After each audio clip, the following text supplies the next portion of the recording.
Hey, ladies and gentlemen, let me talk to you about some new school horrors, because today, I, Spooky Seth Trav, and Ghoulish Glenn Yu join you on the Scare It Up Show.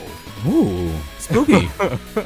No, it's the Switch It Up Show, ladies and gentlemen. Thank you for joining us yet again. We're just both still so amped up from our everyday play of The Simpsons Treehouse of Horror. We've been doing the marathon, one episode every single day, releasing a podcast all about it over at Preachcast, talking all about The Simpsons Treehouse of Horror. And ladies and gentlemen, if there's anything that you could do, it's leave us a solid review. We need those stars because it's the only way we're going to survive. But until then, ladies and gentlemen, while that beat's going, how about you drop a little rating and let the good vibes ride?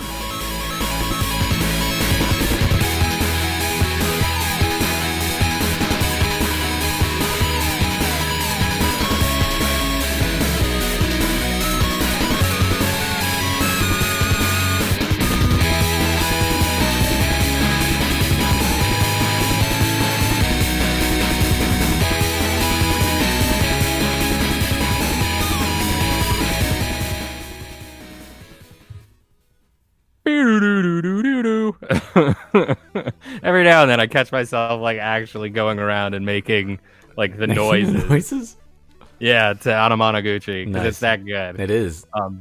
And that's going to be the end of the good times for a few minutes here, ladies and gentlemen, because I am going to be reviewing one of the harshest, starkest games I have ever played. It's called Through the Darkest of Times, a historical resistance strategy game. It's available right now. It's $14.99, and it's 75 gold coins when you purchase it digitally.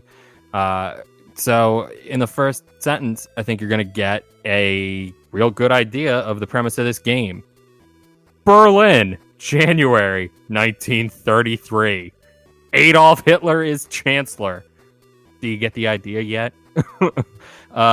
Too few are standing up against the monstrosity of the German Reich. Will you? Berlin, January 1933. Adolf Hitler is chancellor. We all know where that message will lead to. Unspeakable horrors and suffering will come to the world. Too few are standing up against the monstrosity of the German Reich. Will you? Lead an underground resistance group through the darkest of times. In this strategy game based on historical events, you plan the actions of your fighters. But what can you do? Fight a whole army, a whole nation against your group of 5? So you have to act carefully and win the hearts and minds of the people. Gather more followers, gain more support, and most important, stay alive. You are always in grave danger. In the Gestapo, Germany's Secret Service police during the Third Reich, finds out what you are doing, you might end up in prison or worse. Plan, act, and survive. Through the Darkest of Times is a turn-based game experience. You assign your comrades on important tasks, produce leaflets or write messages on walls to inform the people what the Nazis are up to, gather intel about Nazi operations and make them public, sabotage. The bolder you are, the higher the risk. But you want to change something, right? Divided into 4 chapters, Through the Darkest of Times follows the actual events of the Third Reich era, but your actions have a meaningful impact on your life, the life of your group's members, and many people around you. Your members are procedurally generated on each playthrough. They come with different personalities, abilities, and views that make them more susceptible to certain tasks, but at the same time, more vulnerable. Through the Darkest of Times creates a somber mood. You'll find out more and more about the cruelty happening around your group. People disappear without a trace, taken by the official police, sometimes found dead shortly after. There are no good or bad decisions. Often you'll have to choose the lesser of 2 evils and take the consequences. You will always feel the pressure. Have you been watched during your last operation? Can you really trust that new member of your group? Did you do enough to help that family the other day? Dark times need more than the head held high, no matter what comes. It features World War II from a new angle, resist without fighting, unique art style inspired by Wimier art, Everyday heroes. Your team is made from plumbers, doctors, priests, secretaries, or salesmen, not trained fighters. Showing history as it was, as one of the first games ever in Germany, through the darkest of times, received the permission to openly show the swastika and other symbols of the Nazis, to call the enemy by its name. Alternative timeline mode. Could the reign of the Nazis have been ended before 1945? It's by Handy Games, ladies and gentlemen. And that description, I know it was a mouthful, and that's kind of how the game gives you everything in a lot of long, very well written, almost always, prose and character scenes. As it said, this is a strategy game. Strategy, choose your own adventure, choose your own ending. Rich, deep, large story here. The game itself, so the gameplay is interesting. You do have these random characters that get different attributes. Like some people are better at talking, some people are more charismatic, some people are going to like rile people up more, some people are more intelligent, more pragmatic, things like that. And they all have different looks and outlooks. And some people are like Christian reformists. Other people are like, someone was like a gay neighbor, I think, something like that. I don't know what it was. But it all plays out and it all responds very differently, and all the choices you make do have a very interesting impact on the game and how you'll maybe get caught by doing things. The game in a lot of ways reminded me of Lux Obscura, a game that I had played before. You can actually see gameplay of this. I believe I played 40 minutes of it, and we'll include that in the show notes here. I just want to talk about my experience with this because that's what this is. It's a real experience, and it hit hard for me because obviously you can see a lot of similarities. And if this game is actually to be believed, and it is as historically accurate as it says, and I do think that it is,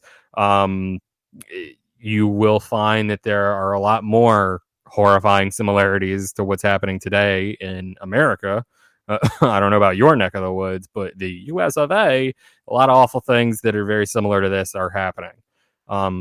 So it was something. It was a different experience for me with a video game. And I think that it's important to know about these things and to register that they did happen and that these are real events that did occur, and it's not always, Band of Brothers, Call of Duty. It's real people. It's you, it's me, it's the dude bagging groceries, it's the plumber, it's the IT guy. It's very interesting, and it'll stick with you if you allow it to. But if you're gonna just kind of come in here expecting to do like your standard W2 shoot up the Nazis, you're not gonna get that here. You're gonna get a trip to the Holocaust Museum a little bit, because it is sort of that somber of an experience. It's captivating. I'm 100% surprised how captivated I was by it, but it's there, it's raw, it's real, and it's fairly hardcore for a choose your own adventure visual novel. I apologize, obviously, if my descriptions for possibly the greatest of human atrocities ever was sounding less than respectful. But this is still a video game review show, and because of all of that, ladies and gentlemen, graphically, I like it. Music on point. I'm going to give this game a 4.5 out of 5. That's a very, very, very high score. Very high score. I've not played visual novels that have made me this captivated, or I've actually genuinely wanted to keep going and choosing and doing and just being so engrossed in. And again, like I said, I think it's because of where we are in the world now and because of the terrible things that have happened in the past and history being doomed to repeat itself. So Lighten this up, bro. I'm gonna try my best. I had to fade out the music for you there because it was getting real. So I was like, I'm so sorry, everyone. I don't know if this. No, that's good though because I feel like it's a new way to experience something that we're all familiar with. So it is, and I think that again, especially today, I hear more and more and more about how there are deniers of this out there, and that's just that's atrocious. It is. Anyway, let me try my best to pick it up, turn it around, and we're gonna be talking about Bunny Adventure, ladies and gentlemen. This is on the eShop. eShop right now, $6, eligible for up to 30 gold coins when you buy it. Allow me to hit you with the synopsis. These two games cannot be any more different in any way whatsoever. Move tiles around to form a path for the bunny to get to the goal. The bunny is on a carrot collecting adventure. Help him get to his goal by sliding rolled tiles to form a path. A classic puzzle game which is harder than it looks. Tons of levels and 3 modes to master. Test your skills and join the bunny's adventure. A few episodes ago, we reviewed a game called Parking Madness, in which you had to the whole thing takes place in a parking lot, and you have to slide these tiles around so you can move the car out of the lot. It's the same mobile game that you've played 1,000 times. And Bunny Adventure is a much cuter form of that game. Basically in it, you are in different levels, normally outside in a garden type setting, and it's 4x4 tiles, so 16 tiles altogether. And some of the tiles have gravel, others have grass, some have a walkway, some might be water, different things like that on them. And in one tile is the bunny, and that's the starting spot. And then, of course, there is a finish line. It has that little GPS icon on it that we all know and love by this time. And, of course, your goal is to get the bunny to the finish line as quickly as possible, and in as few as moves as possible. There are also carrots scattered around the level that you can collect as well. So you're basically sliding these different tiles around so that you can organize them in just the right way, so that the bunny can get from point A to point B. And there are there's at least 100 different levels for you to explore in this game. This is very light, enjoyable game. There's not a lot going on here, but this is perfect for just if you have a young kid to play with, they might get a kick out of making the bunny go from point A to point B. The graphics are super cute, kind of like that. The bunny itself is kind of in that Minecraft but blocky style, and the rest of the game is super bright. And you of course have the option to be able to undo a move, but there's really not a lot of controls going on here at Bunny Adventure. It is what it is, and it's easy to tell as soon as you start playing it, kind of what to expect out of Bunny Adventure. That being said, I kind of like this game a little bit more than the Parking Madness game. The Parking Madness one is really just pretty much a port of the iOS game, and at least there's something else going on over here. Was not familiar with Bunny Adventure when I first started playing it, and now now it's now we're BFF.